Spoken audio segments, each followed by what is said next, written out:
Pikekin din na lang guys. Tapos tapon natin sa tamang tapunan. Yung stop ka no.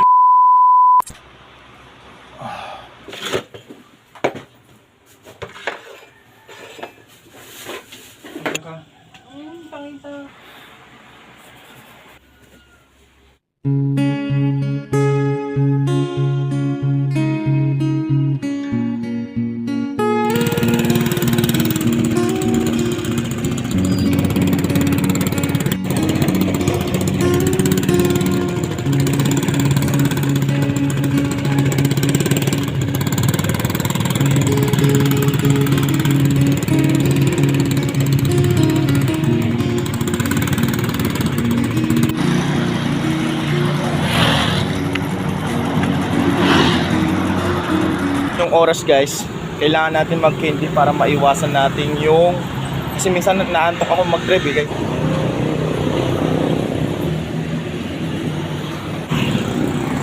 Hey, what's up? So yun guys, nakabili na tayo ng candy. Pikekin din na lang guys. Tapos tapon natin sa tamang tapunan. Yung stop ka no. Nandito tayo sa tulay. Ayun guys, dito guys, sobrang mabibilis magpa-alis ng kanilang motor. Ako guys, nasa gilid lang ako. Hindi ako pwedeng magpabilis guys ng motor. Kasi hindi 100% yung motor ko guys, kasi meron na siyang ni-induct na karandaman. Kaya hindi ko mapatakbo ng mabilis.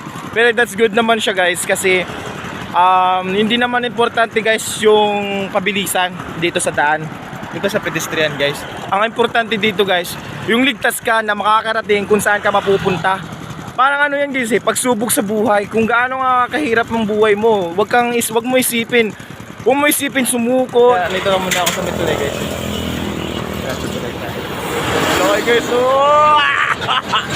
guys, kaya nakakaingit lang guys sa mga nakamotor na mabibilis. Ayun, payo ko lang po sa inyo, huwag na sana lang po tayo masyadong mabilis. Basta malayo man yung pupuntahan natin, hanggang lang natin mag-isip para hindi natin abulin yung oras, abulin yung takbo. Basta goods naman dyan guys, makarating ka ng ligtas.